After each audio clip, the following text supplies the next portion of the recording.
beredar, kita ada 3 narasumber. Pertama itu ada Pak Hamzah, kemudian ada Pak Heri Mulyono, kemudian ada Pak Silih Warni, sekaligus Kaprodi Bahasa Inggris ya. Untuk yang pertama, tentu kita akan mendengarkan terlebih dahulu paparan dari Pak Heri Mulyono. Kalau Pak Heri Mulyono ini, kalau teman-teman tahu gitu ya, kalau klik di Google Scholar itu banyak betul tulisan beliau. Jadi ada Scopusnya, pokoknya jurnal internasionalnya banyak gitu ya. Nah, kita akan mendengarkan dari beliau kira-kira apa tips yang akan dibocorkan atau yang akan di-share rahasianya kepada kita semua. Nah, Pak Heri Mulyono ini gelar beliau adalah PhD, ya. Beliau mendapatkan scholarship dari Dikti Scholarship Award dari University of York, ya, di United Kingdom atau di Inggris, and Head of Scientific Publication Support and Engagement Unit of UHAMKA. Jadi beliau juga di Lemlitbang ya, Lemlitbang UHAMKA. Silakan Pak Heri Mulyono, waktu dan tempat kami persilakan.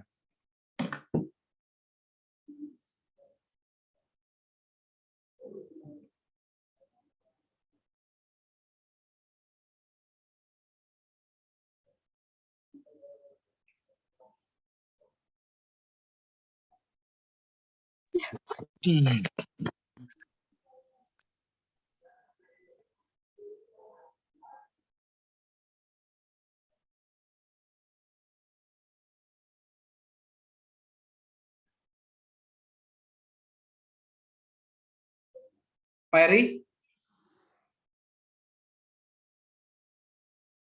Halo? Sorry. Ya, maaf, masih ke mute rupanya. Oh, masih ke mute. Oke, silakan, Pak.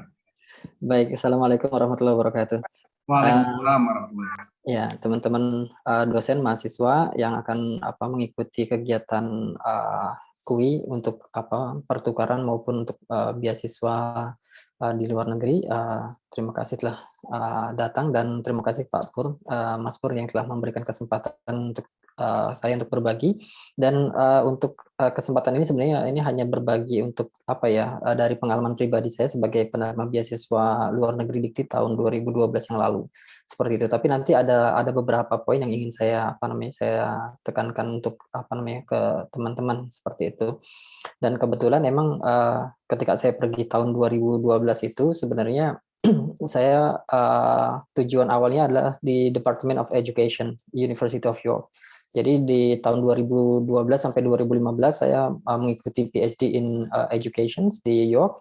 Kemudian ditawarkan untuk pindah program studi itu, jadi saya mulai tahun 2015 itu pure saya ikut di Department of TESOL di York sampai lulus tahun 2018. Jadi saya kuliah 2 sesi ya, 2 departemen. Dan yang saya ingin bagikan juga ini terkait dengan pengalaman saya juga, dan juga Mas Ili juga sama, itu sebagai tim teknis beasiswa ya. Kemarin yang stipendium Hungarikum itu kebetulan saya dan Mas Ili juga sebagai tim seleksi ya untuk beasiswa master ya. Untuk yang beasiswa PhD-nya itu yang di-handle oleh beberapa teman profesor seperti itu. Baik, teman-teman, mungkin ini hanya sekilas saja karena emang sifatnya diskusi ya, karena sifatnya ini diskusi, bahwa kata kunci untuk bisa menerima beasiswa pemerintah, yang pertama adalah kelengkapan dokumen, seperti itu. Jadi ketika kami mengevaluasi beasiswa stipendium Hungarikum itu yang pertama dicek adalah kelengkapan dokumen, seperti itu.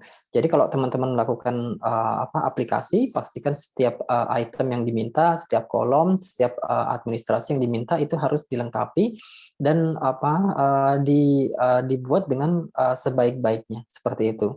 Nah, ini sangat menarik sekali ya, karena di kementerian kita itu yang mendaftar itu ribuan orang. Jadi kalau seleksi utama itu kalau misalkan administrasinya nggak lengkap langsung dihapus, langsung di-delete seperti itu. Dan itu yang namanya yang apa kalau bagi tim asesor ya atau tim seleksinya itu gampang sekali. Nah, itu kemarin itu saya mendelete beberapa aplikasi karena emang tidak ada beberapa item yang dia tidak jawab dalam apa dalam kelengkapan dalam dokumen seperti itu atau dokumennya kurang. Nah, yang kedua ini juga menarik gitu ya. Ini menarik karena teman-teman ya lebih mengandalkan kepada ya GPA seperti itu ya. Tapi ketika kami melakukan evaluasi untuk apa namanya beberapa calon beasiswa untuk ke Hungaria kemarin itu diminta dua kelengkapan ya. Pertama adalah kelengkapan bahasa. Ya, yang pertama harus ada dulu. Ya, yang pertama harus ada dulu. Itu kalau misalkan kelengkapan bahasa, apakah itu berupa IELTS atau prediction, ya. Misalkan teman-teman nggak punya tes IELTS misalkan yang benar, itu masih diperbolehkan ya, masih diperbolehkan prediction dulu seperti itu. Dan itu kemarin saya juga cukup menyayangkan ya banyak agak sedikit sedih juga ketika harus mencoret puluhan nama terkait dengan kelengkapan berkas bahasa ya. Padahal yang ditarget adalah pada saat itu Hungarium ya, Hungaria. Tapi tetap bahasa utama untuk pengantar bahasa Inggris itu ternyata wajib untuk melampirkan sertifikat bahasa. Nah, dari beberapa item yang saya lihat itu ternyata untuk bisa mendapat nilai medium ke atas ya atau moderate sampai high itu harus mendapatkan nilai standarnya mulai dari 6,5 untuk IELTS, untuk TOEFL ITP itu 550 dan untuk IBT itu lebih dari 80 seperti itu. Nah, jadi teman-teman kalau misalkan beasiswanya ke Eropa otomatis bahasa Inggris menjadi sebuah kewajiban. Dan kalau misalkan teman-teman misalkan mendapat beasiswa untuk keluar, contohnya di Hungaria ya, pada saat saya melakukan evaluasi calon penerima beasiswa itu kalau ada itu mendapat nilai tambah seperti itu. Tapi sifatnya opsional. Tapi kalau misalkan ada itu dapat nilai tambah.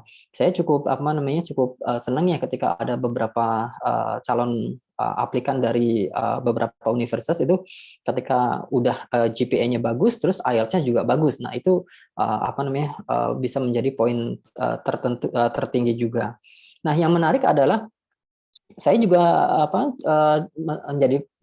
menjadi masukan juga bagi saya sendiri ya bahwa ternyata untuk jejak akademik ya khususnya tentang publikasi ini masuk gitu dalam item penilaian untuk beasiswa pemerintah.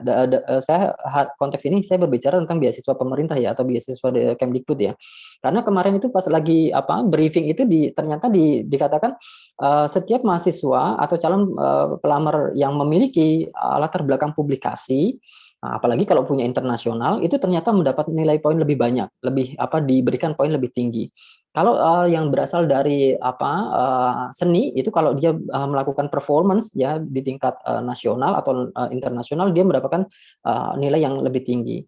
Sehingga kalau misalkan teman-teman memiliki capaian lainnya itu artinya prestasi lainnya. Nah, teman-teman nanti bisa memberikan kontribusi terhadap field-nya seperti itu. Nah, yang saya ingat itu ketika melakukan evaluasi terkait dengan beasiswa magister ya ternyata masih ada item proposal penelitian walaupun nggak wajib tapi menjadi nilai lebih ya. Jadi kalau misalkan teman-teman walaupun apply untuk magister tapi tetap dia harus nilai value-nya bertambah kalau dia bisa memberikan ya proposal penelitiannya. Kalau untuk S3 wajib ya, untuk S3 itu sudah wajib.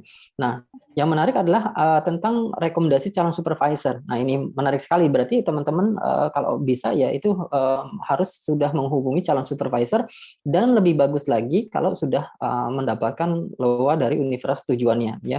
Jadi dari misalkan kalau melamar ke Hungaria beberapa item yang diberikan oleh Dikti ya teman-teman harus kontak lebih dahulu dan bisa mendapatkan LOA ya atau letter of acceptance seperti itu.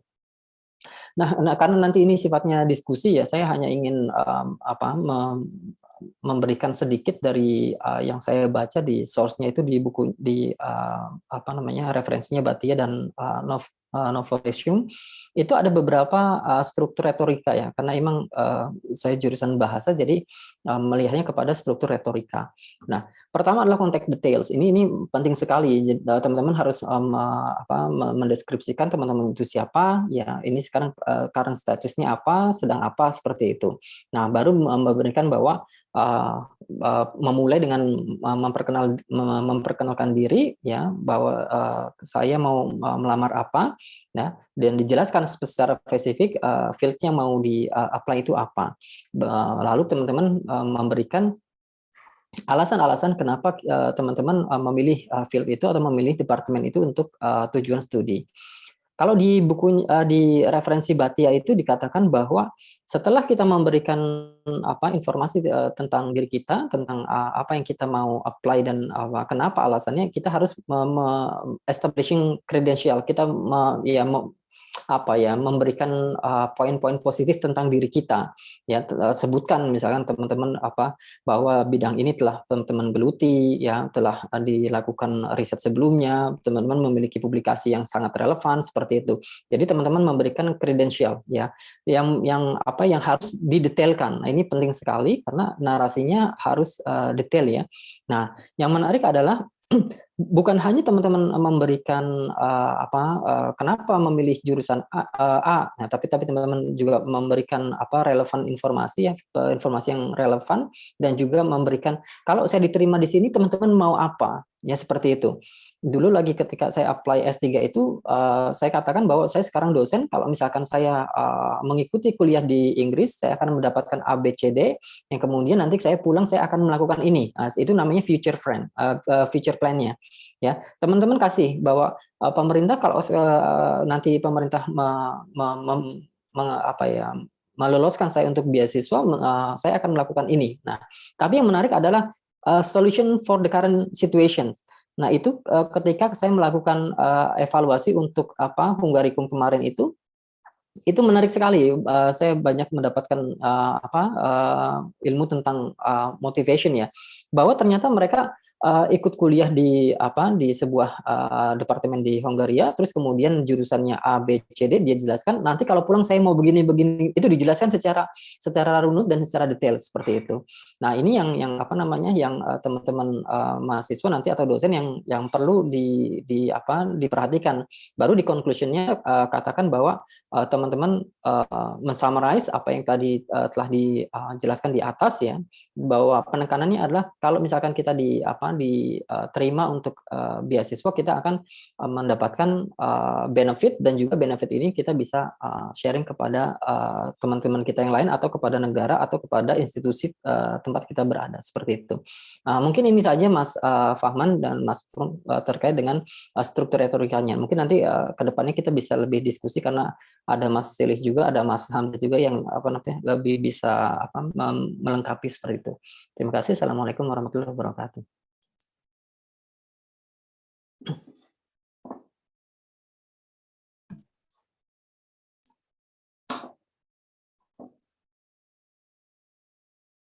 Silakan, saya kembalikan ke Mas Fahman.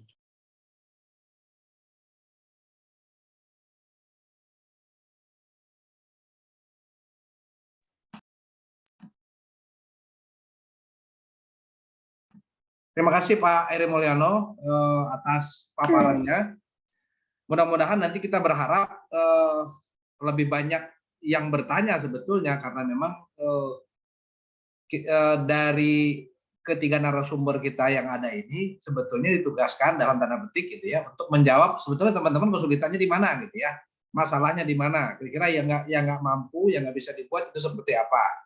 Nah, tinggal nanti pertanyaan-pertanyaan itu bisa dijawab, kemudian dikasih tips oleh para narasumber. Jadi narasumber kita ini karena orang praktis gitu ya, harus dipancing mereka yang mau dikeluarkan itu seperti apa, karena ilmunya agak cukup mahal ini ya. Gitu. Berikutnya kita akan serahkan waktu kepada Pak Silih, ya.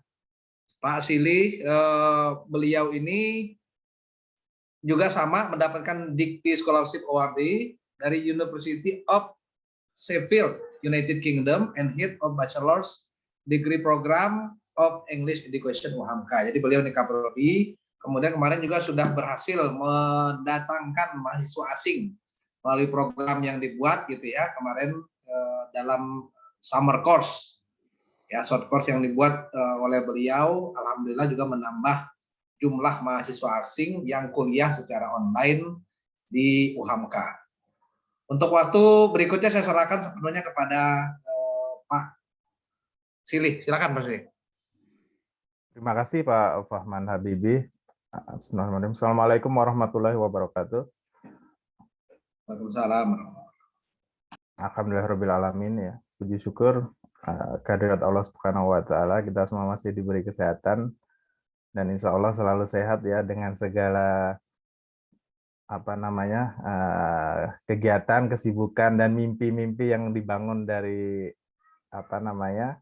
saat ini ya. Saya yakin ini semua yang bergabung di sini ini adalah orang-orang yang punya mimpi, yang punya optimisme. Ya, terima kasih sekali kepada KUI yang sudah memfasilitasi kegiatan ini. Sangat bagus, khususnya untuk mahasiswa kita. Dan saya perlu menekankan ini harus bersyukur sekali mahasiswa bisa diberi informasi sedemikian detail ya tentang langkah-langkah melamar program ISMA, kemudian dikasih tips dan triksnya. Jadi semoga bisa dimanfaatkan dengan maksimal. Setuju saya dengan Pak Fahman tadi, kita nanti lebih banyak diskusi. Silahkan kalau ada yang mau ditanyakan, mungkin dari Pak Heri, Pak Hamzah, dan saya bisa berbagi info atau pengalaman ya. Pak Purnama juga beliau PhD di Cina, mungkin bisa juga nanti memberikan masukan. Saya ingin menekankan sedikit, tadi Pak Heri sudah memberikan informasi sangat lengkap ya terkait dengan sistematika penulisan motivation letter, kemudian juga tips-tips untuk bisa lolos seleksi beasiswa DIKI sudah disampaikan, mohon menjadi perhatian betul ya. Jadi kalau melamar nanti dari fase awal seleksi itu selalu diperhatikan kelengkapannya. Terkait dengan motivation letter, ini info terbaru. Kemarin yang stipendium Hongarikum yang 2022 itu untuk motivation letter itu bobotnya memang cukup tinggi. Jadi kriteria penilaiannya itu ada 4 motivation letter itu, ada sangat bagus, biasa, dan tidak bagus. Jadi itu benar-benar judgement dari penilai. Jadi penilai itu memberikan berdasarkan ya penilaiannya, kemudian seberapa besar motivation letter itu meyakinkan mereka bahwa pelamar itu adalah orang yang tepat untuk mendapatkan beasiswa itu, maka judgement-nya 4 kriteria, 4 tingkat penilaian itu. Dan itu signifikan sekali terhadap nilai akhir. Misalnya ketika reviewer memberikan judgement biasa terhadap motivation letter, itu semua nilai total itu bisa menjadi tidak lolos. Ketika motivation letter diberi predikat bagus, dia lolos. Jadi cukup tinggi bobot penilaian motivation letter. Bisa katakan lagi, jadi kalau dianggap biasa itu tidak lolos, kalau dianggap bagus itu lolos. Dan itu akan mengantarkan mereka pada fase berikutnya, yaitu pada sesi interview untuk yang proses seleksinya menggunakan interview di tahap akhir. Dan ini nanti perlu menjadi perhatian juga, walaupun ini tidak masuk sesi ini, tapi interview nanti akan mengkonfirmasi apa-apa yang ditulis dalam motivation letter. Jadi bayangkan saja misalnya tidak ada interview, bagaimana kemudian motivation letter bisa kalian tulis sedemikian rupa sehingga pembaca itu bisa yakin bahwa kalian adalah orang yang tepat untuk mendapatkan kesempatan beasiswa ini. Ya, itu sih prinsipnya. Saya izin share screen. Mungkin beberapa saya skip, tadi sudah disampaikan Pak Heri juga.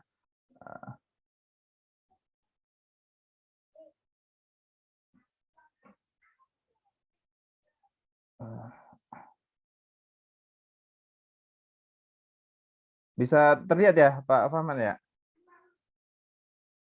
Ya. Bisa Pak, bisa. Ini terkait dengan kesesuaian motivation letter pada program ISMA, karena kita spesifik menyasar program International Indonesian Students Mobility Award, maka kemudian motivation letter kita sesuaikan, yaitu untuk melamar program 1 semester di universitas tujuan ya di luar negeri, ya untuk bachelor degree, karena ini targetnya ada bachelor degree. Ini kalian perhatikan nanti kalau sudah ada call for participation, ini saya lihat postingan Pak Purnama nanti semua akan diposting di laman website yang ISMA. Jadi nanti silahkan dipantau terus dan dicermati ini. Ini kan jelas ya tentang target program ini ya. ISMA is the Government of Indonesia Scholarship Scheme to fund Indonesian students on mobility program at top universities overseas. Ya. Jadi ini menyasar pada universitas bereputasi ya, tingkat internasional untuk undergraduate students. Jadi memang untuk mahasiswa S1 ya. Jadi perhatikan ini bagian yang experience host country culture and do practical assignment to hone their skills. Jadi selain akademik, kalian juga diharapkan nanti bisa memperkaya wawasan tentang kultur ya, tentang kultur dan kultur akademik di universitas dan negara tujuan. Jadi itu nanti perlu juga ditekankan dalam motivation letter ya. Secara rinci ini akan saya uraikan. Jadi motivation letter ini menjadi pembuka komunikasi kalian dengan calon pemberi beasiswa tentang mimpi kalian berkuliah di luar negeri yang menjadi target kalian. Motivation letter is about yourself and the reasons why you are the right person for the program. Ini yang harus dikuatkan sekali ya. Motivation letter is about yourself ya, tentang kalian dan alasan kenapa kalian ada orang yang tepat untuk mendapatkan kesempatan ini. Ya. It should be well written because it represents who you are, the future individual goal in your study, and academic desire toward the university or college. Ya. Jadi memang motivation letter harus memperlihatkan bahwa kalian adalah orang yang punya future orientation ya. Sebenarnya ke depan kalian mau menjadi apa, kemudian mau berkontribusi apa ya, melalui program ini. Ya. How long it should be? Ya, one page is usually adequate ya. 1 halaman saja itu sudah cukup motivation letter. Jadi memang jangan terlalu panjang dan jangan terlalu pendek. Biasanya 1 halaman. 1 halaman itu spasi 1,5 ya. Nanti kalau ada petunjuk teknis khusus tentang penulisan ya harus diikuti ya. Kalau spasinya harus 2 ya harus 2 dan seterusnya. Kalau misalnya ada template khusus yang sudah ditentukan. Motivation letter should show your capabilities in the best possible way. Otherwise, it will be considered inadequate and sounding flat. Ya, dengan cara yang baik, kalian memperlihatkan capabilities, kemampuan kalian, potensi kalian. Ya, kalau itu tidak bisa terungkapkan dalam motivation letter, nanti pembaca akan menganggapnya flat ya, datar ya, yang membaca sebuah esai yang tidak ada unsur petunjuk bagi pembaca bahwa dia adalah orang yang benar-benar capable, benar-benar qualified ya. Secara detail, address the following points. Ya. Poin-poin yang perlu kalian sampaikan dalam motivation letter dengan struktur yang tadi disampaikan Pak Heri ya. Tadi Pak Heri sudah menyampaikan skema struktur penulisan motivation letter itu bisa diterapkan dan poin-poin yang harus ada itu ada brief introduction of yourself. Ini saya rasa secara garis besar poin-poinnya sama ya. Brief introduction of yourself ya. siapa diri kalian, ya brief introduction, singkat saja ini di bagian introduction ini. Saya misalnya seorang mahasiswa dari prodi misalnya farmasi Universitas Muhammadiyah Profesor Dr. Hamka dengan ketertarikan pada bidang ini bla bla bla. Kenapa Anda tertarik dengan bidang itu bisa saja diungkapkan ya. Why do you apply for the chosen program? Kenapa kalian melamar program ini ya? Program ISMA. Ya, ini motivasi ini bisa pribadi, motivasi bisa lebih luas lagi nanti pada kontribusi kalian ini bisa diungkapkan di bagian awal juga. Why do you apply the chosen program? Terkait dengan motivasi pribadi itu, misalnya terkait dengan ketertarikan kalian pada bidang ilmu ini ya. Kenapa Anda tertarik ya for your future career path misalnya, nggak apa-apa diungkapkan. Tetapi jangan sampai Anda tidak mengungkapkan motivasi kalian untuk memberi kontribusi pada bangsa. Itu penting.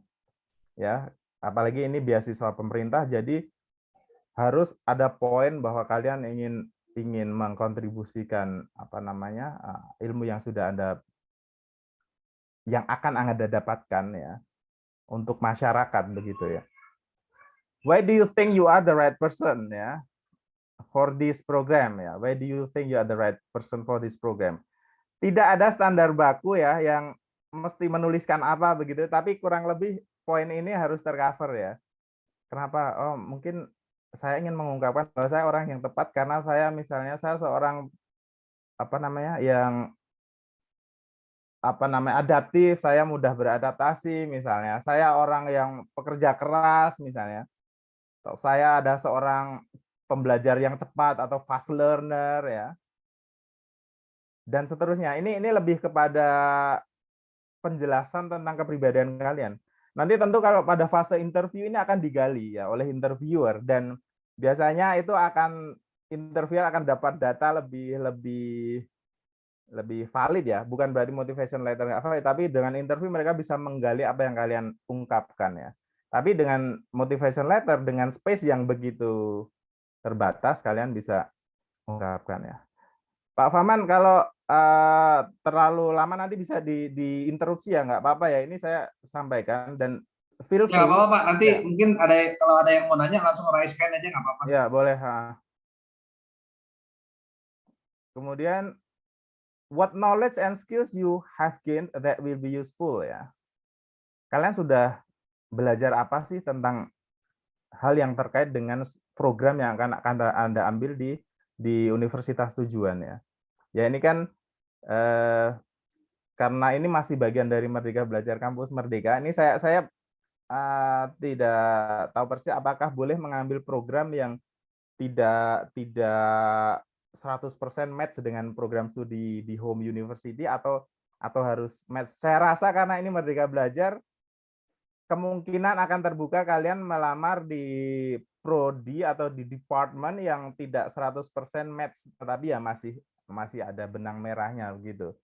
Ya, jadi yang terpenting nanti di motivation letter kalian ungkapkan bahwa kalian sudah mendapatkan ilmu yang ada kontribusinya pada studi yang akan kalian jalani di sana. Ya. Kalau misalnya yang prodi pendidikan bahasa Inggris ya tentu ilmu-ilmu kebahasa Inggrisan ya, kalian akan melamar apa di universitas tujuan. Yang FEB misalnya Fakultas Ekonomi, sudah belajar apa, sudah mendapatkan ilmu apa yang relevan dengan apa yang akan kalian pelajari di universitas tujuan. Makanya penting juga untuk kalian mulai browsing dari sekarang. Penting untuk browsing mulai dari sekarang tentang targeted university, tentang studi programnya. Terbuka aksesnya di semua website universitas terkemuka dunia ya. Silahkan mulai sekarang di search informasinya. Have you got any relevant experiences as a member of an organization? Ini akan menjadi pertimbangan atau perhitungan penting juga oleh reviewer ya. Pernah ikut organisasi nggak ya? Karena ini nanti akan terkait dengan organizational skills ya, social skills ya. Jadi ungkapkan juga kalau kalian pernah mengikuti organisasi ya, karena itu kaitannya dengan personality development kan. Jadi kalian sudah punya pengalaman organisasi, tentu ada poin-poin yang akan menjadi plus begitu ya. Ini, how do you see your own personality? Do you think you are a good leader? What makes you think so? Ya, ini tentang leadership ya. How do you see your own personality? Ini terkait dengan tadi yang saya sampaikan. Personality, gambarkan dengan space yang terbatas di motivation letter itu orang dengan kepribadian seperti apakah kalian itu ya. Why do you want to study in this particular country and university? Ini penting juga, silahkan browsing dan silahkan cari informasi tentang program yang akan kalian ambil ya. Jadi kalau targeted university itu punya program ini, ya kalian harus meyakinkan bahwa oh saya sudah mencari informasinya dan itu adalah universitas bereputasi bagus ya. Khususnya di departemen atau bidang itu, ini adalah universitas yang punya reputasi baik dan seterusnya. Ya, in which way do you intend to contribute to the society of your home country once you have finished the program ya. Ini tadi yang saya sampaikan tentang kontribusi kalian yang akan kalian berikan kepada bangsa ya, kepada masyarakat. Dan mungkin juga kepada home institution ya, tapi itu additional points ya. Nah, kalian setelah belajar di sana kemudian membawa budaya akademik yang baik, kemudian ditularkan begitu ya. Ya, kita juga sudah membangun budaya akademik yang terus membaik begitu ya. Tapi kemudian kalian ke sana ada perspektif baru yang kalian dapat, kemudian kalian tularkan di sini. Ini kan levelnya undergraduate programs ya. Jadi kontribusi juga apa namanya yang terukur begitu ya. Jadi terukur itu artinya apa namanya? Yang bisa terlihat implementatif, bisa diimplementasikan ya. Ya. Bisa diimplementasikan ya. Itu kemudian steps-nya ya ini tips saja sih, take your time and jangan kerja kebut semalam. Motivation letter itu perlu dilihat, dibaca, dibuat draft dan seterusnya. Make sure your letter is well composed. Do not force the letter towards humor and do not be someone else. Read more, discuss with friends, take notes. Ini yang perlu saya tekankan nih. Avoid all kind of platitudes ya. Nggak usah banyak basa-basi ya, yang mengatakan sesuatu yang memang sudah diketahui begitu, kemudian tidak esensial secara penggambaran diri kalian gitu, nggak usah. No flowery phrases and flatter ya. Deal with your topics in reflective and factual way. Reflective, makanya pakai kata ganti saya tidak apa-apa. Motivation letter itu sifatnya personal dan reflektif ya. Ya, proofread the text and delete all redundant parts. Proofread itu dibaca ulang kalau kalian sudah menulis draftnya, dan hapus bagian yang redundant, yang berulang-ulang ya. Kan mungkin sekali ya kalian menulis sebenarnya ingin mentarget poin yang berbeda tapi kok terulang ya yang bagian terulang itu dihapus salah satu supaya efektif ya dan efisien konten dari motivation letter.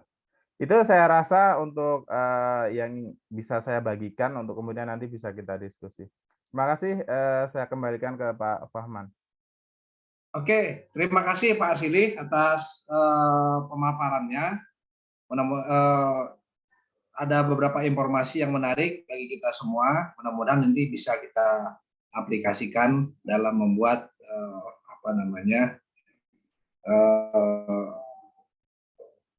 persiapan ya mendapatkan beasiswa baik di pemerintah maupun di tempat lain. Untuk berikutnya Pak Hamzah sudah bergabung belum ya sama kita ya?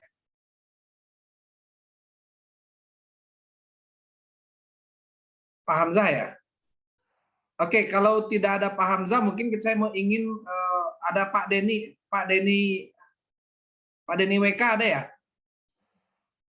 Sebelum saya arahkan kepada peserta, mungkin saya minta Pak Denny Sekretaris Unit Kerjasama untuk menyampaikan beberapa hal. Pak Denny ada? Oke, kalau tidak ada, saya buka beberapa pertanyaan dari teman-teman sekalian. Bisa langsung open mic atau raise hand dulu. Kira-kira selama ini kesulitan teman-teman itu seperti apa gitu ya. Nah, silakan. Ayu Hiza tadi kayaknya udah ini ya, udah muncul ya. Oh iya Pak, saya Silakan. tadi oke. Ini Pak terkait dengan yang motivation letter tadi kan ada 4 ya Pak kriteria. Halo? Ya, halo, lanjut. Oke, baik. Makasih Pak Fahman. Iya, Iya. tadi ada 4 kriteria yang disampaikan. Ada baik, sangat baik, tidak baik, sama biasa aja. Nah, kira-kira untuk kriteria yang sangat baik itu yang paling mendekati itu seperti apa? Karena kalau misalnya kita menulis motivation letter itu terkadang ada beberapa hal yang menurut kita penting, tapi ternyata itu bertele-tele isinya gitu. Kira-kira seperti apa konkretnya ketika kita menulis motivation letternya begitu, Pak? Oke, silakan langsung Pak Heri. Langsung tiktokan aja gitu iya. Pak. Iya boleh. Itu kalau kemarin di Hungarium itu yang pertama yang tadi Mas Silih sebutkan itu yang tidak bertele-tele. Terus dia apa ya terukur gitu. Misalkan kalau kita mau studi di misalkan tentang engineering misalkan, itu produk apa yang mau kita buat itu real. Itu real dan terukur. Tapi kalau untuk apa untuk mahasiswa ya yang S1 yang mau ISPA itu tidak sampai ke sana ya, tapi lebih kepada terukur. Terus bahasanya juga apa brief ya, tidak bertele-tele. Terus latar belakang kita juga mendukung seperti itu. Itu beberapa yang saya dapat di ketika menilai beberapa calon di apa Hungarium kemarin. Mungkin Mas Ili bisa menambah. Oke, baik. Terima kasih. Pertanyaan yang bagus untuk kriteria dan memang dari pihak apa namanya kementerian sendiri memang memberikan 4 poin itu ya untuk penilaian motivation letter, dan dari motivation letter yang ada, artinya kan standar baku itu tidak ada ya, tapi kemudian dari yang pernah lolos begitu ya, apa aja poin yang harus tersampaikan dan bagaimana menuliskannya itu tadi sudah disampaikan Pak Eri. Poin yang harus tersampaikan minimal yang tadi, bukan minimal, itu standar apa namanya konten dari motivation letter yang mesti ada ya. Yang tadi saya sampaikan apa aja, address the following points tadi ya. Poin-poin yang harus kalian tuliskan di situ.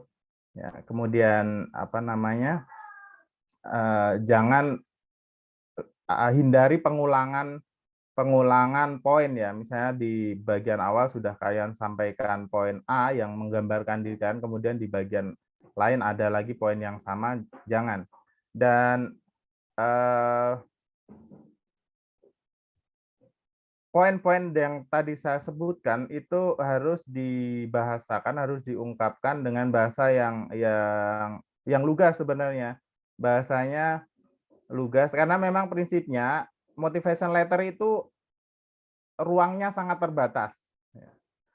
Motivation letter yang terlalu panjang juga akan membuat reviewer apa namanya punya kecenderungan untuk membacanya apa namanya ya dibaca, tapi kemudian kalau terlalu panjang itu akan menjadi pengurang poin untuk bagian-bagian yang sebenarnya kalian sampaikan. Mungkin kalau dicermati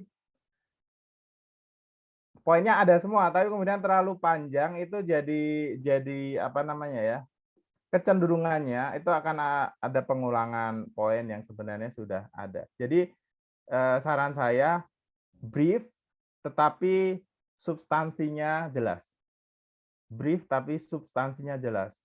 Bayangkan kalian tidak punya kesempatan untuk menjelaskannya secara lisan dalam wawancara, tetapi pembaca sudah tahu kalian itu seperti apa gitu. Ya.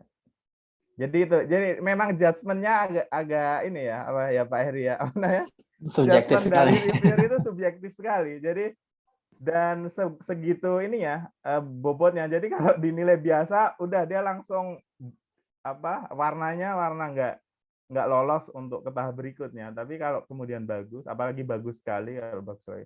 Jadi perhatikan poin-poin yang harus ada tadi. Ya, kalau nggak saya nggak salah itu poinnya itu sekitar 25% untuk motivation letter dan pendukung itu lumayan kan seperempatnya.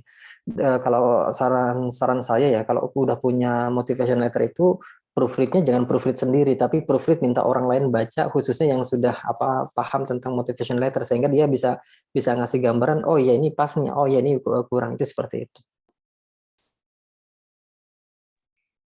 Oke. Selanjutnya mungkin sebelum ke yang lain, biar memperkaya ini kita, informasi kita, kemarin kebetulan Pak Pur jadi tim seleksi juga tuh ISMA.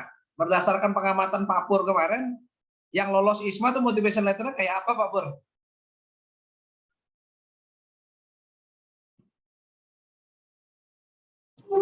Ya, mungkin saya menambahkan dari Pak Heri dan Pak Silih ya.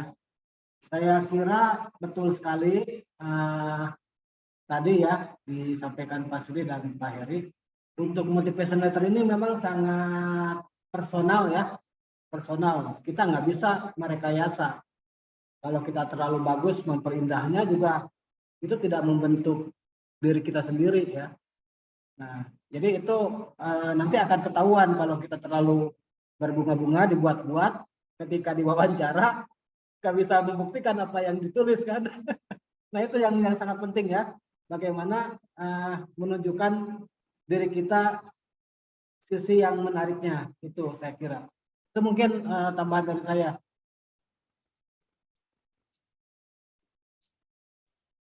Selanjutnya dari yang lain silakan yang mau bertanya. Hilma Soleha ya. Kayaknya udah mau muncul tadi. Atau kalau nggak ada, saya mau bertanya nih sama Pak Silih sama Pak Heri. Sekaligus sebetulnya pertanyaan sekaligus kita memberikan tips juga ke yang lain ya. Nah kan terutama, oh ini ada yang bertanya di chat ya, sebentar. Mohon maaf saya bertanya di chat. Karena kondisi untuk apakah bisa organisasi dalam kampus atau harus organisasi internasional, Pak? Dari Hudriyah Fitroh. Iya, kalau menurut saya mau di kampus atau internasional itu nggak jadi masalah. Tapi yang dilihat itu relasinya terhadap apa namanya yang kita apply.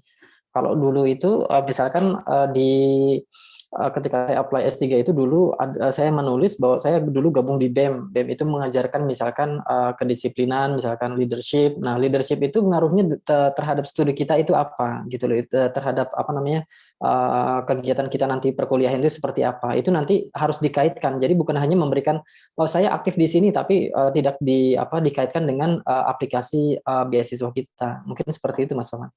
Oke, baik. Mas Heri sama Pak Silih, boleh nggak kita minta gitu ya, kira-kira masih ingat nggak dulu Pak Heri atau Pak Silih motivation letter ketika nulis itu kayak apa? Boleh nggak kita kasih bocoran di kita dengarkan yang kira-kira masih diingat, atau mungkin kebetulan udah ditulis, ada yang nggak kira-kira yang ini gitu, yang dalam bentuk tulisan atau boleh dalam bentuk kata-kata pakai bahasa Inggrisnya, kira-kira gimana gitu. Kasih, mudah-mudahan juga akan memberikan inspirasi kepada teman-teman sekalian. Pak Heri atau Pak Silih dulu nih? Saya nyari nggak ketemu tadi. Mas Silih yang kira-kira diingat Pak Heri. Yang kira-kira diingat dulu ketika pertama kali mendapatkan beasiswa, pasti ada poin-poin intinya ya. Boleh lah mungkin pakai versi bahasa Indonesia atau bahasa Inggris juga boleh, nggak apa-apa. Mudah-mudahan saya yakin akan memberikan inspirasi juga buat teman-teman gitu ya.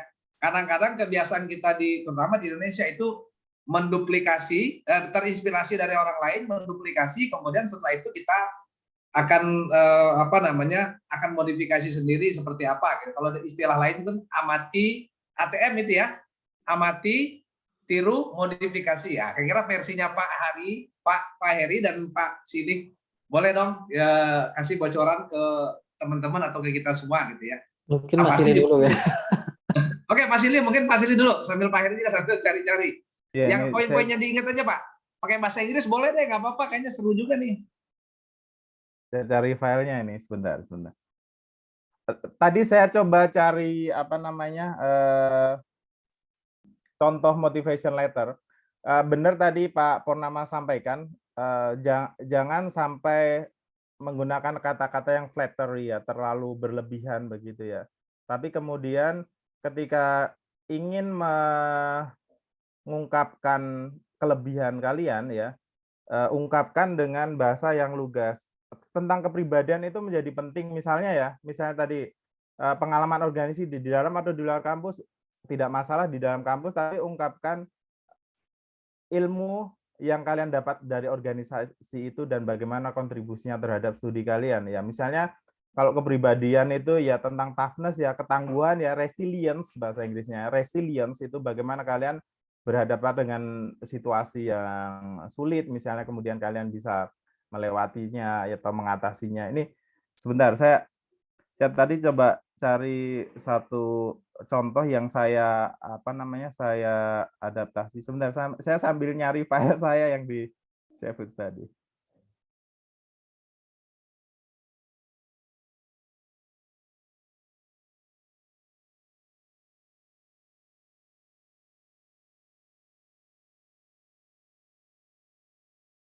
Mungkin Pak Heri dulu, Pak Heri sudah ada? Nggak ketemu Mas, tapi seingat saya ya Oke, dulu singkatnya aja. ya Pakai bahasa Inggris kan. boleh dong. Aduh, ini saya juga bingung. Pokoknya yang awal itu because karena saya itu kan dosen ya, maka saya memperkenalkan sebagai dosen dulu, dosen di UHAMKA, terus sudah berapa lama mengajar begitu kan. Nah, terus saya mulai spesifikkan karena saya ketertarikan dulu di York itu tentang teknologi pendidikan pembelajaran, maka saya mendiskusikan tentang ketertarikan saya. Nah, baru saya kaitkan dengan beasiswa bahwa saya akan apply untuk beasiswa dikti di University of York. Saya sebutkan kenapa dia bagus gitu kan, dan saya sebutkan di situ areanya cocok dengan area saya gitu seperti itu. Dan sebelumnya juga saya sudah kontak dulu saya Florentina Taylor ya. Saya udah kontak Florentina Taylor. Florentina ini juga punya background tentang ICT. Nah, itu saya uraikan bahwa di sana saya juga sudah kontak ya bahwa saya nanti akan dibimbing, pengalaman saya selama kuliah dibimbing oleh ini mengatakan bahwa saya mampu untuk kuliah seperti itu kayak gitu. Nah, baru berikutnya saya jelaskan nanti saya akan kuliah, dan kalau misalkan saya kuliah itu saya akan mendapatkan apa saja. Nah, nanti kalau misalkan saya balik ke Indonesia, karena tadi konteksnya saya mulai dengan sebagai dosen, maka saya harus apa dampaknya terhadap dosen saya dan karir saya ke depan, dan implementasi untuk ilmu saya seperti apa. Mungkin seperti itu Mas Faman. Ini saya nyari-nyari nggak ketemu, udah lama sekali. Mas Silih udah ada? Kayaknya udah ada nih Mas Silih nih. Oke, sambil yang lain Saya ya. coba berikan ini ya, ini tidak untuk di copy kemudian di paste, tapi tadi saya coba merancang gitu ya untuk ISMA, karena kalau untuk PhD kan ada bagian-bagian yang secara signifikan berbeda ya, kaitannya khususnya dengan tadi yang saya sampaikan kontribusi. Karena kalau PhD biasanya langsung kepada tema penelitiannya apa, kemudian kontribusi hasil penelitiannya untuk masyarakat atau untuk bangsa. Untuk ISMA, ini saya share sebentar.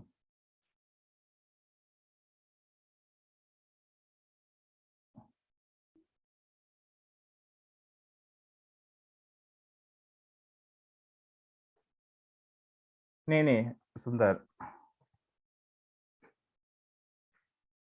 Misalnya memulainya kan tadi dengan brief introduction ya. I'm a student of English Education Study Program misalnya ya.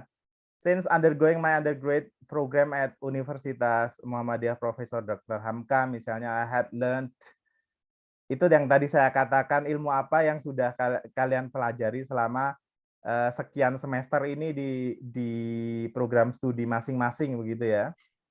Kemudian ini and join several organizations. Tadi kalau di dalam kampus ya, organisasi apa yang sudah kalian pelajari.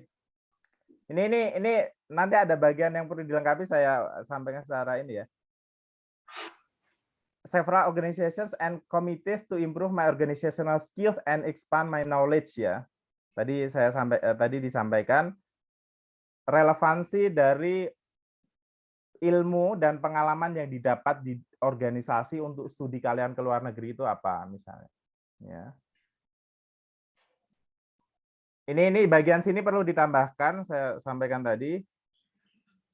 Ini nanti saya share aja ya, tapi sekali lagi bukan untuk di copy dan di paste ya, karena ada bagian yang harus personal begitu. Ada bagian yang harus personal yang kalian harus ungkapkan. Ini yang belum ada kan, ini kontribusi ya. kontribusi atau relevansi ilmu dari bergabung di organisasi dengan kebutuhan kalian untuk studi lanjut nanti, kebutuhan apa namanya personality-nya. Ya. Jadi kalau orang studi lanjut ke luar negeri itu butuh tipe kepribadian yang apa namanya tough, yang independen misalnya kayak gitu. Ya ungkapkan dengan bahasa kalian. Kemudian I'm interested in applying ISMA ya program due to the need for international exposure for my college uni, which will be beneficial in the future ya. Ini agak personal ini. Dan biasanya penilaian itu ada nuansa kepentingan pribadi untuk future career itu nggak apa-apa, tetapi ya itu tadi harus ada poin yang mengungkapkan kontribusi pada apa namanya bangsa ya, pada masyarakat. Ini tentang passions-nya apa, ini lagi-lagi harus personal ya. Kalian punya passions apa, ungkapkan ya. Second, I am to expand my network. Network itu bagian yang penting juga, karena kalau kalian nanti studi di luar negeri jangan sampai tidak menambah network ya. Itu bisa menjadi bagian dari kontribusi terhadap institusi juga sebenarnya. Ketika kalian studi di luar negeri, kalian punya network ya, punya teman dari berbagai background culture ya. Itu bisa juga diungkapkan. I'm to expand my network by joining this program. I could meet some friends from another background so that I can learn new things ya. I've experienced by having broad networking, I can seek opportunities to enhance my skills and motivate myself to achieve more ya. Dan seterusnya ya. Kurang lebih ungkapan poin-poin tadi bisa diungkapkan atau tuliskan dalam alternatif ya, gaya penulisan seperti ini ya. Sebenarnya kalau motivation letter itu begini ya, kalian bukan tidak boleh melihat referensi ya. Kalian bukan tidak boleh melihat referensi. Artinya kalian punya referensi motivation letter. Ya tadi Pak Fahman sampaikan ketika kalian sudah personalize the letter ya itu tentu itu akan menjadi gaya kalian, tapi jangan copy paste. Artinya ada poin-poin yang penting dan bisa kalian pertanggungjawabkan. Jangan copy paste, ungkapkan dengan bahasa kalian. Karena ini yang dimintakan bahasa Inggris ya pasti ya, bahasa Inggris.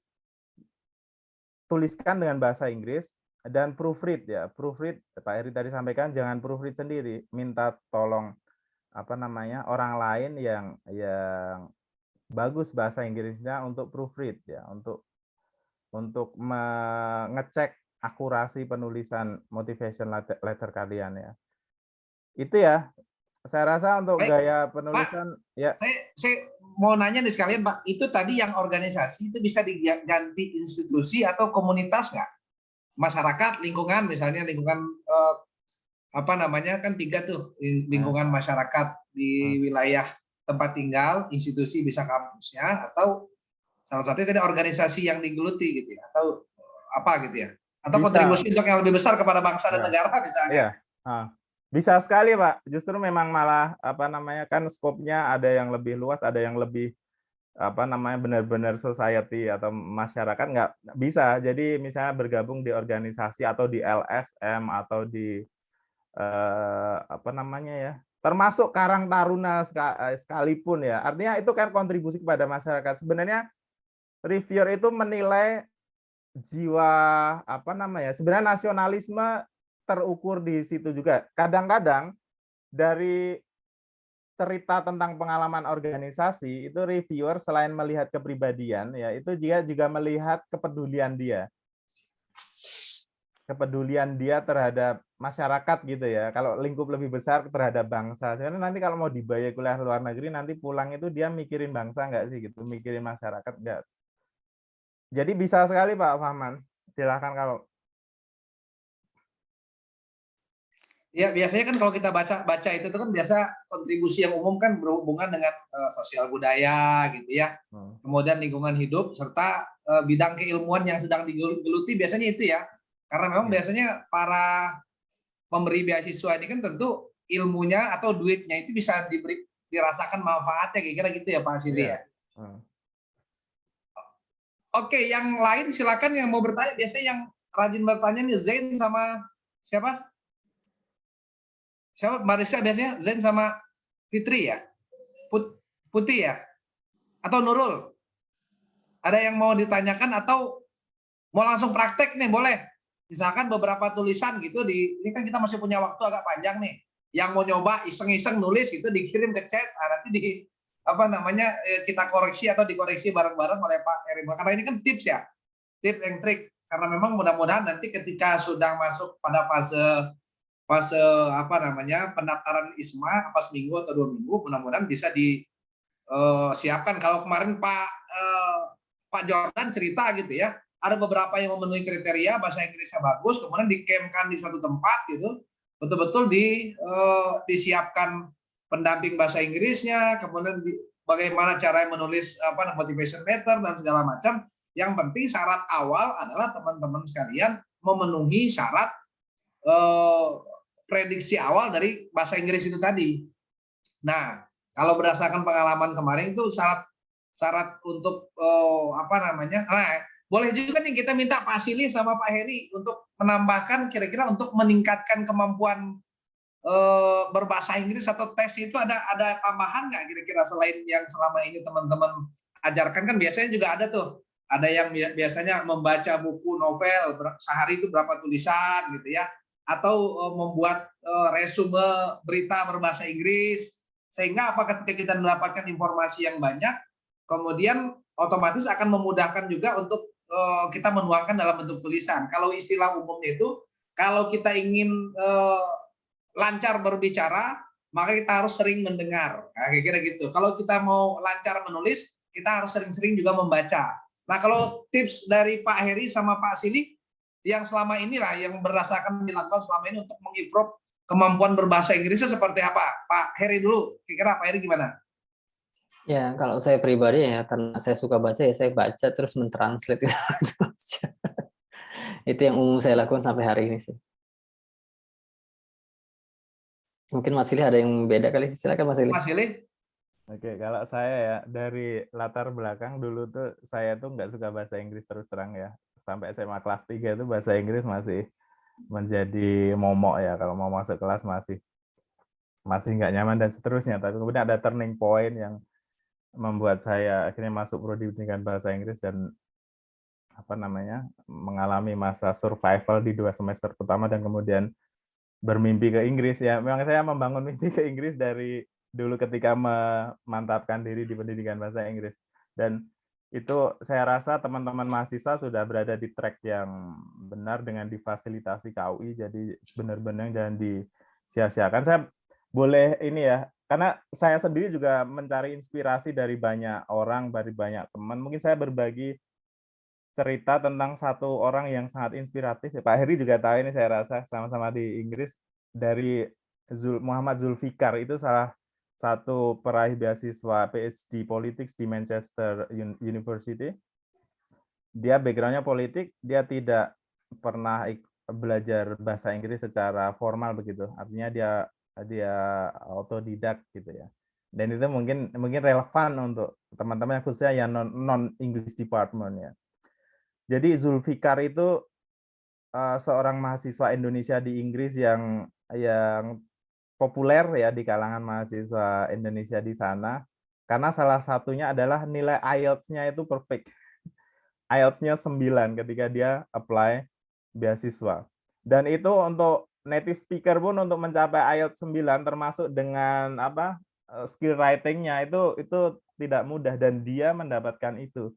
Saya pernah ngobrol sama dia, kebetulan berkesempatan saya cari inspirasi dari dia gimana. Jadi yang dia lakukan adalah YouTube tutorial, memanfaatkan YouTube tutorial itu. Jadi IELTS itu kan ada komponen skill yang diuji. Jadi ini saya rasa relevan dan bisa dilakukan oleh semua mahasiswa. IELTS itu kan ada skill yang diuji ya. Jadi itu semua bisa di breakdown ya, bisa diurai sub skills-nya ya. Misalnya dari writing, kalau writing kan esai ya. Kalau IELTS itu writing-nya kan esai sama itu kan mendeskripsikan apa namanya grafik ya. Itu bisa diurai sub skills dari writing-nya apa saja. Dan yang dilakukan oleh Zulfikar itu benar-benar mengurai sendiri. Jadi kalau mau menuliskan esai, dia breakdown, dia cari YouTube tutorial apa namanya komponen esai writing, komponen dari esai.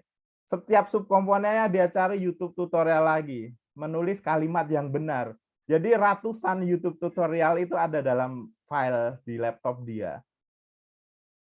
Itu yang writing ya, yang cukup apa namanya ya kalau di IELTS writing itu kalau PhD dia apa namanya vital ya skill writing-nya karena berkaitan dengan menulis thesis, dan itu yang dia lakukan.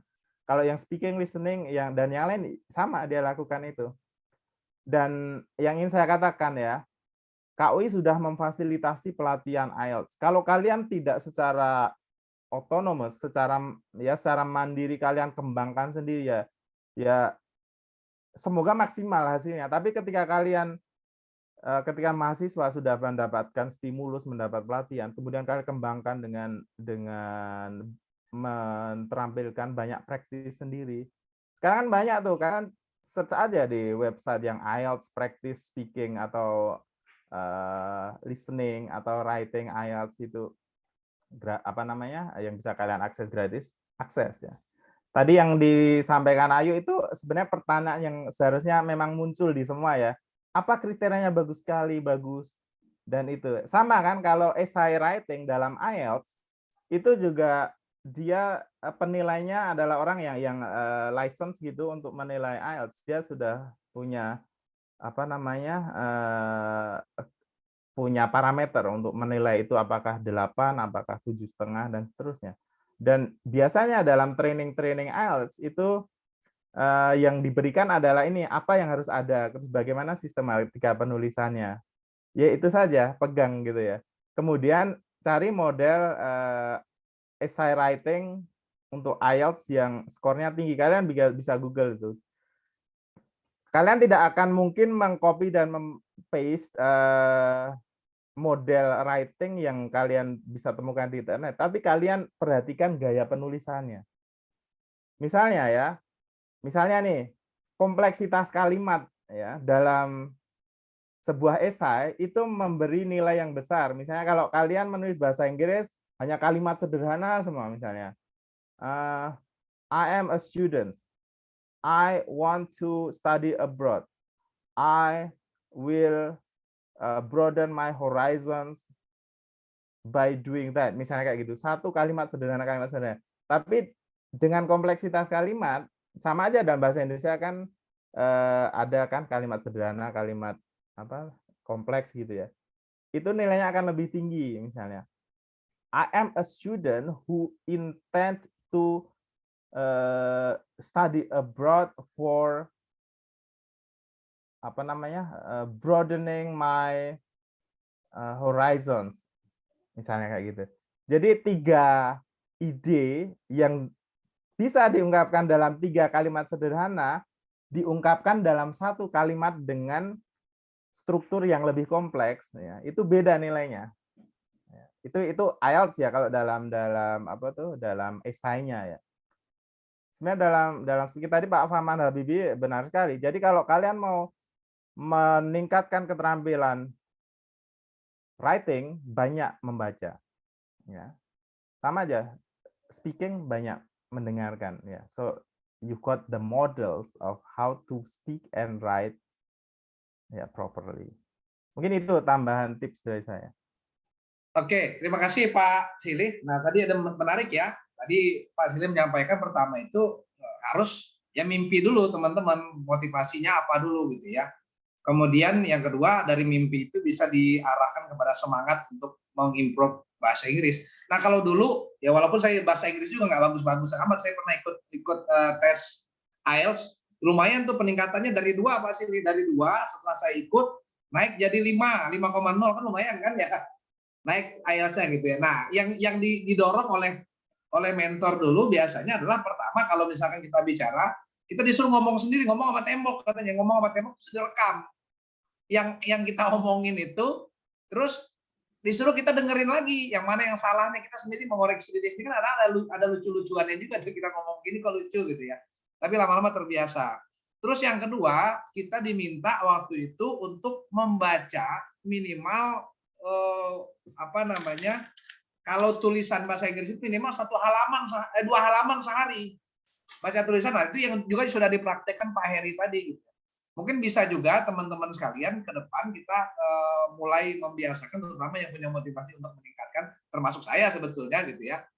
Mulai interest kita kemana? Kalau hobinya traveling, ya cari berita-berita berbahasa Inggris yang berhubungan dengan traveling gitu ya. Atau senangnya tentang sains atau ilmu pengetahuan yang lain atau lingkungan hidup, mungkin baca berita yang berhubungan dengan begitu. Untuk tahap awal sebelum nanti mengarah kepada apa yang dilakukan oleh Pak Heri, baca jurnal atau novel atau film. Nanti mulai sekarang kalau teman-teman ingin motivasi berangkat ke luar negeri, ya berarti nonton film Korea, berarti nontonnya film-film yang berbahasa Inggris kan gitu ya. Jadi kalau kecuali mau berangkatnya ke Korea, ya belajar nontonnya film Korea. Lagu-lagunya juga berbahasa Inggris semua. Nah, dari film, kalau dulu ingat Kak, mungkin zaman kami dulu ya belum ada curhat di WhatsApp atau di Facebook gitu. Kita ditugasi guru-guru itu untuk bikin kayak ini, agenda, Dear Diary ya. Nulis kebiasaan kita sehari-hari, tetapi pakai bahasa Inggris. Nah, apalagi mungkin tadi Pak Sili sampaikan bahwa ternyata nilai yang tinggi itu adalah ragam kata, walaupun yang sama-sama sinonim ya Pak Sili ya. Sinonim berarti misalkan kita ngomong tentang hebat, kuat, semangat, nah itu dalam satu kalimat itu tidak boleh mengulang-ulang kata, kalau nggak salah sih begitu yang dulu diajarkan. Nah, sekarang saya minta kepada teman-teman kira-kira selama ini kesulitannya apa sih gitu ya. Kesulitannya karena kalau udah bisa kemampuan bahasa Inggrisnya tinggi, mungkin tinggal motivation letternya insya Allah juga akan mengikuti gitu. Nah, kalau selama ini apa sih kendala teman-teman dalam meningkatkan kemampuan berbahasa Inggrisnya apa? Siapa yang mau share nggak? Ada Zen. Siapa, Bor? Ada Zen itu mau nanya. Zen, silakan Zen. Sebenarnya Pak. Ya, silakan. Ya, kebetulan kan kemarin kita sempat ada Zoom juga ya Pak dengan Pak Yordan dari UMY. Kebetulan beliau juga yang mewawancarai di ISMA gitu. Nah, ada salah satu poin yang disebut oleh Pak Yordan yang menjadi pertimbangan juga di ISMA, yaitu tentang bagaimana calon penerima beasiswa ini bisa bergaul dengan orang lokal yang ada di sana, yang ada di target negara kita nanti. Nah, itu mungkin Pak Sili dengan Pak Heri selaku yang pernah berpengalaman bisa berbagi pengalaman. Gitu aja, Pak.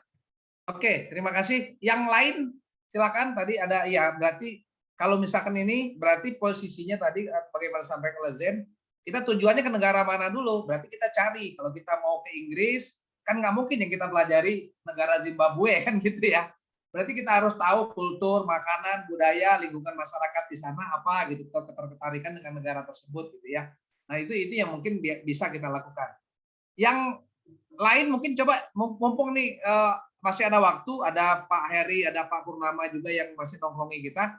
Selama ini siapa tahu dengan teman-teman mengeluarkan masalahnya selama ini gitu ya, masalah untuk berbahasa Inggris. Siapa tahu nih ada tips, jangan-jangan salah belajar gitu ya. Sehingga nggak meningkat di bahasa Inggrisnya gitu ya. Silakan, ada yang lain. Siapa yang mau sharing kelemahan atau selama ini kesulitannya meningkatkan kemampuan bahasa Inggrisnya apa gitu. Ini yang muncul video Nurul mungkin mau cerita, sharing. Boleh? Atau udah jago semua bahasa Inggris ini? Tesnya udah IELTS-nya udah 7 atau 8, ini mumpung dikasih kesempatan untuk ini menyampaikan tips. Jadi kita mendatangkan narasumber ini maksudnya apa? Agar juga saya menanggapi Pak Heri. Ya, tadi yang dikatakan sama Mas Jen itu ada di template-nya Mas Silih kalau nggak salah itu tentang expand network gitu kan. Itu di dalamnya itu nanti bisa dijelaskan bagaimana nanti berinteraksi dengan dengan local culture di situ ya, kultur lokal di situ, interaksi sama orang-orang di situ gitu. Yang tadi Mas Silih sampaikan itu di di template itu oke juga tuh Pak Purnama.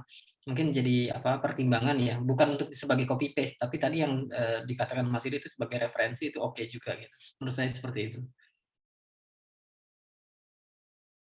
Terima kasih Pak Heri. Oke, yang masih ada yang lain? Kita masih punya waktu sekitar sampai jam 5-an lah ya. Nah, kira-kira di antara teman-teman ini kalau kita kasih tugas mau nggak ya? Kasih tugas maksudnya silakan untuk minggu ini gitu ya, selama seminggu silakan buat dulu yang motivation letter mau nanti dibuat untuk apa, yang penting kan teman-teman sudah punya cita-cita nih, pengen studi abroad, pengen studi di luar negeri, baik nanti apakah ikut program ISMA atau S2. Nah, kira-kira dalam waktu minggu ini udah ada grupnya ya Mbak Rizka ya? Oh, ada ya, bagi grupnya itu silakan coba masing-masing misalkan nanti dikirim ke grup, saling mengkoreksi, nggak apa-apa, salah dulu yang mana gitu. Yang penting kalau untuk melakukan sesuatu itu mau mulai dulu. Kalau membayangkan, misalkan apa ya, saya ini ada punya keinginan untuk jalan-jalan ke mana, ke Bali. Nggak akan nyampe ke Bali kalau sebelum beli tiket, kan gitu. Nah, tiketnya itu kita tulis dulu, kita pengen ke luar negeri tapi nggak punya paspor, ya nggak akan nyampe-nyampe ke luar negeri gitu. Nah, kira-kira bersedia nggak teman-teman nih dalam waktu seminggu ini teman-teman bikin dulu motivation letter, nanti template-nya sebagaimana nanti dikirim, dibuat oleh Pak Silih gitu ya. Nanti di-share ke kita, ke saya atau ke Mbak Rizka atau ke Pak Pur langsung. Nanti Pak Pur akan share ke grup WhatsApp, nanti teman-teman bisa contoh itu, kemudian setelah itu dalam waktu seminggu kita koreksi dengan narasumber yang mungkin berbeda atau mungkin dengan cara yang berbeda nanti. Gimana teman-teman? Atau ada masukan lain? Silakan, ada usulan misalnya.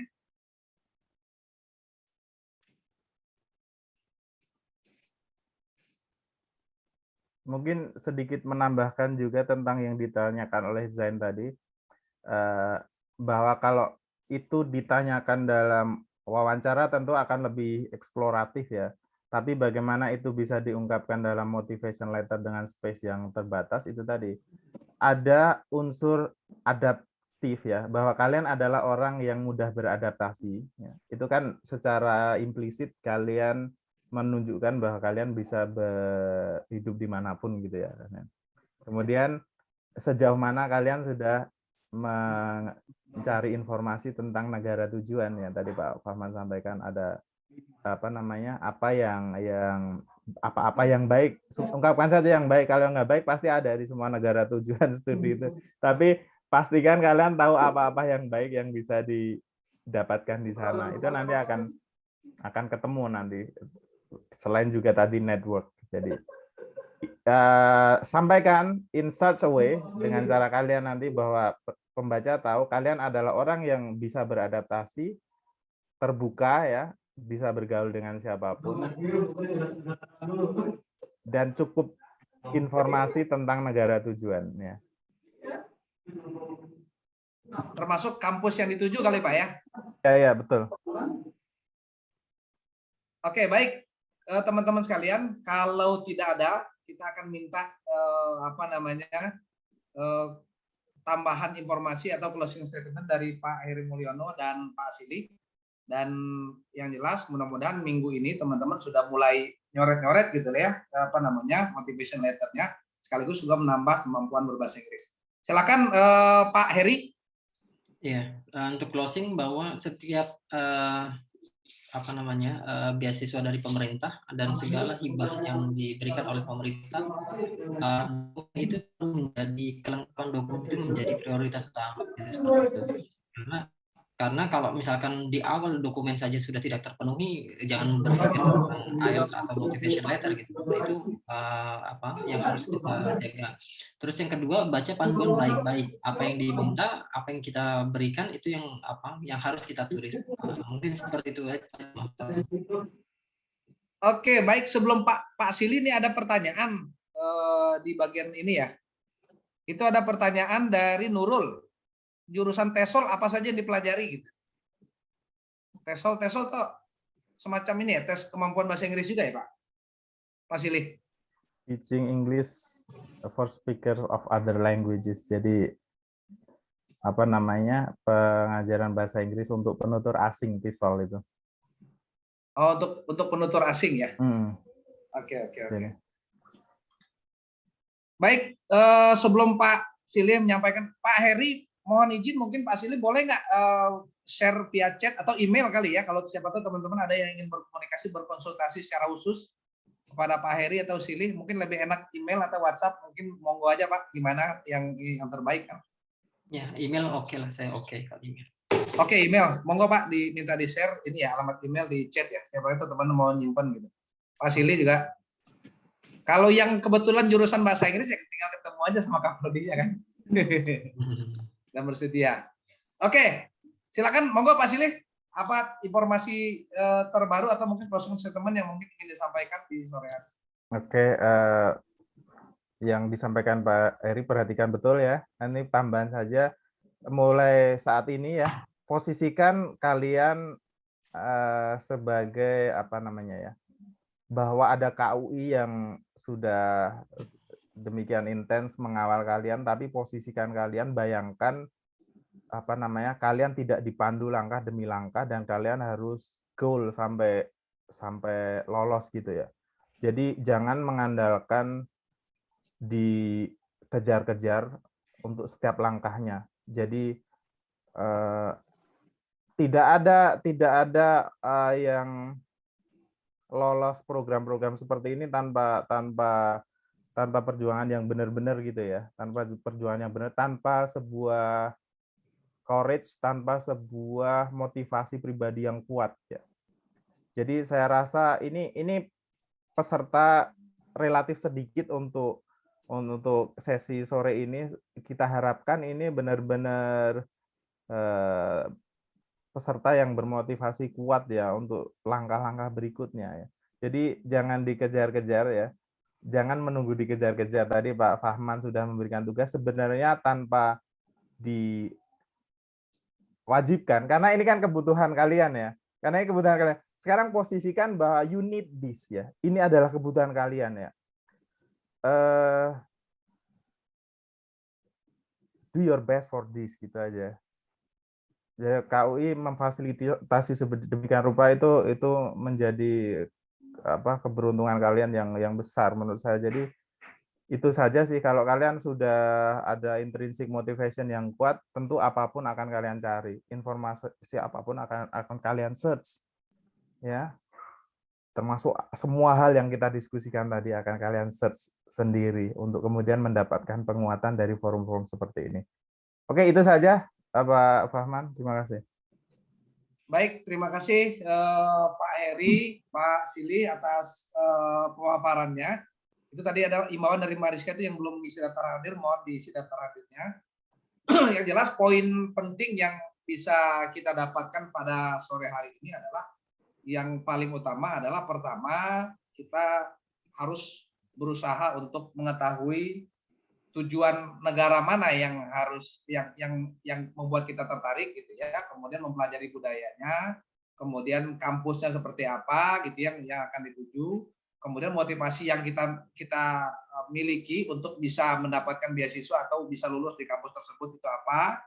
Kemudian yang berikutnya tentu harus terus mengimprove kemampuan bahasa Inggris.